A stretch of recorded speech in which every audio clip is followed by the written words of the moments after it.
ఏపీలో ఎండలు మండిపోతున్నాయి. అంతేకాకుండా వడగాలుల తీవ్రత పెరిగిపోతోంది. గత వారం రోజులుగా ద్రోణి ప్రభావంతో ఉష్ణోగ్రతలు కొంతవరకు తగ్గుముఖం పట్టినట్టు కనిపించినా మళ్లీ సూర్యప్రతాపం మొదలైంది. మంగళవారం 88 మండలాల్లో తీవ్ర వడగాళ్లు వీచాయి. అత్యధికంగా శ్రీకాకుళం జిల్లా కోవిలంలో 45.4, విజయనగరం జిల్లా తుమ్మికపల్లిలో 45.2, అనకాపల్లి జిల్లా రావికమతంలో 45.1, పార్వతీపురం మన్యం జిల్లా మక్కువలో 44.4 డిగ్రీల గరిష్ట ఉష్ణోగ్రతలు నమోదయ్యాయి.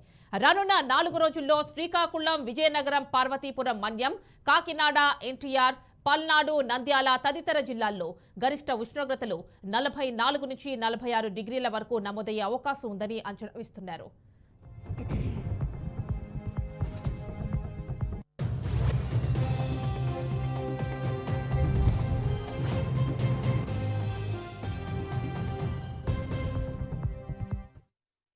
ఇవాళ 46 మండలాల్లో తీవ్ర వడగాలులు వీస్తాయని విపత్తుల నిర్వహణ సంస్థ హెచ్చరించింది. ప్రజలు వీలైనంత వరకు ఇంట్లోనే ఉండాలని, వృద్ధులు, గర్భిణులు తగిన జాగ్రత్తలు తీసుకోవాలని సూచించింది.